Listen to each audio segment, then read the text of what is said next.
안녕하세요. BTX입니다. 오늘은 에베소서 3장 두 번째 파트 14절부터 21절까지 살펴보겠습니다. 바울은 그동안 계시를 통해서 하나님의 우주적인 구원 경영, 경륜을 깨달았습니다. 그리고 그가 하나님의 은혜로 하나님의 우주적 구원 사역의 종으로 동참하고 있었습니다. 그래서 그는 계시된 하나님의 우주적인 구원 계획이 온전히 펼쳐지도록 기도하지 않을 수 없었습니다.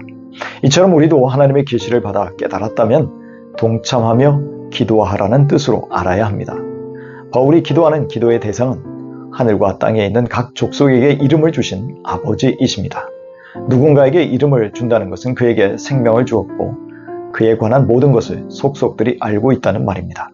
여기 모든 족속은 각 족속 중 믿는 자들과 아울러 믿지 않는 이방인들 전부를 가리킬 수 있습니다. 왜냐하면 믿거나 믿지 않거나 하나님이 모든 족속들에게 생명과 이름을 주신 아버지이시기 때문입니다. 바울은 모든 생명의 원천이 되신 하나님 아버지께 무릎을 꿇고 기도합니다. 이렇게 무릎을 꿇는다는 것은 겸손하게 복종하며 하나님께 납작 엎드려서 예배한다는 의미를 담고 있습니다. 그리고 바울은 특별한 간절함으로 자신의 뜻이 아닌 하나님의 뜻에 맞추어 기도하고 있습니다. 먼저 바울은 하나님 아버지께서 에베소 교회의 성도들에게 속사람, 마음의 강건함을 주시길 기도했습니다. 이렇게 내면의 강건함을 위해서 기도하는 것은 아마도 당시의 그리스도인들이 고난을 감당하게 하기 위해서였을 것입니다. 바울은 그리스도인의 내면에 있는 성품이 그리스도를 닮아가서 천국 시민으로 합당하게 준비되고 속사람에 하나님의 강한 능력이 나타나도록 진지하고도 간절하게 기도한 것입니다. 그런데 그 힘을 주시는 분은 바로 성령님이십니다. 그래서 하나님이 보내신 성령을 통해서 성도들의 속사람이 능력으로 강건해져서 맡은 일들을 감당하길 원한 것입니다. 따라서 속사람이 강건해지는 것은 곧 성령 충만하고 성령의 열매를 맺는 것을 의미합니다. 그런데 17절은 믿음으로 말미암아 그리스도께서 너희 마음에 계시게 하옵시고 라고 기도하고 있습니다. 16절의 관심도 속사람이고 17절의 관심도 마음입니다. 속사람이 강해지려면 성도들의 마음에 그리스도께서 살고 계셔야 한다는 말과 같습니다. 그런데 그리스도가 믿는 자들 속에 이미 성령으로 들어와 계십니다. 그리고 우리 주님이 우리 마음속에 거하시는 것은 우리의 믿음을 통해서입니다. 그렇다면 그리스도께서 우리 마음에 거하시게 하는 것은 우리 믿음의 크고 작음에 달려있음을 알아야 합니다. 그리스도께 대한 큰 신뢰로 그리스도께서 우리 마음에 거하시게 해야 합니다. 그래야 우리 마음이 강해질 수 있습니다. 여기서 거하신다는 단어는 일시적인 거주가 아닌 영구적인 정착을 의미합니다. 즉 성도들의 마음속에 그리스도가 영원히 사시면서 주인 되게 하는 것입니다. 우리 성도들이 그리스도의 통치를 온전히 받아들이고 자기의 삶을 전적으로 위탁하느냐는 것은 우리의 믿음의 분량에 따른다는 것을 알아야 합니다. 이렇게 믿음으로 말미암아 주님이 들어오셔서 내주하시게 되면 우리는 그 사랑 가운데 뿌리가 박히게 됩니다. 뿌리 깊은 나무는 흔들리지 않듯이 우리는 하나님의 사랑 안에서 흔들리지 않게 됩니다.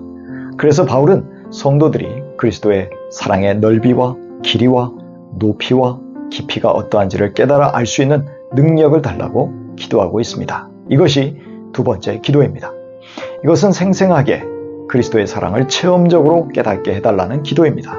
여기서 깨닫는다는 말은 헬라어로 잡다, 자기 것으로 만들다, 얻다 라는 뜻을 갖고 있습니다. 즉 우리가 이미 뿌리 내리고 그 안에서 살고 있는 그리스도의 사랑을 잡아서 자기 것으로 만들도록 기도하는 것입니다.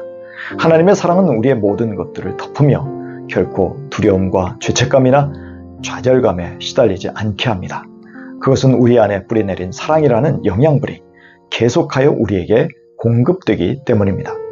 그 사랑은 모든 성도가 함께 알아야 합니다. 그래야 겸손하게 서로를 섬길 수 있습니다. 그래야 하나됨과 평안을 힘써 지켜갈 수 있습니다. 하나님의 사랑을 충분히 체험한 사람들이 모인 교회는 서로를 향해서 관심과 사랑을 쏟기 때문입니다.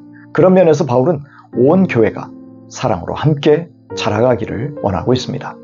바울의 세 번째 기도는 하나님의 모든 충만하신 것으로 충만하게 되는 것입니다. 이것은 우리가 하나님 안에 있는 충만함으로 채워지거나 혹은 충만함에 도달하기 위한 것입니다. 즉 우리의 도달해야 할 표준이나 수준이 바로 하나님의 충만함입니다. 여기서 충만함은 하나님의 완전함이요 또한 거룩함입니다. 사람에 대한 성경의 기준은 하나님의 거룩이요 그리스도의 수준으로서의 온전함이며 하나님의 충만함입니다. 하나님의 충만함이란 그리스도와 같이 되는 것입니다.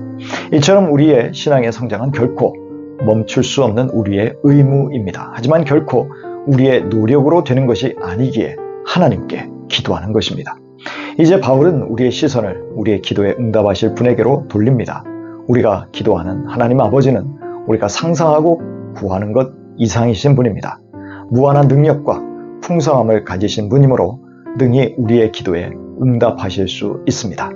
그리고 21절에서 바울은 이 모든 기도가 결국 교회 안에서와 그리스도 예수 안에서 하나님께 영광이 돌아가야 한다고 말합니다. 이처럼 우리가 기도하는 대상인 하나님은 우리의 기도에 넘치도록 응답해 주시는 분입니다. 그리고 우리의 모든 기도는 하나님의 영광을 나타내는 데 초점을 두고 우리 기도의 목표는 하나님이 높임을 받으셔야 한다는 것을 알아야 할 것입니다. 에베소서 3장 20절 이하입니다.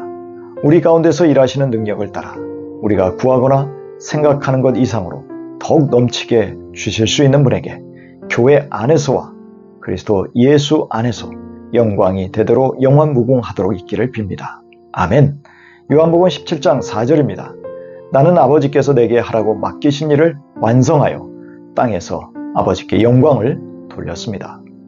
수많은 우리의 기도가 혹시 나를 위한 것은 아니었는지 진지하게 점검해야 할 것입니다.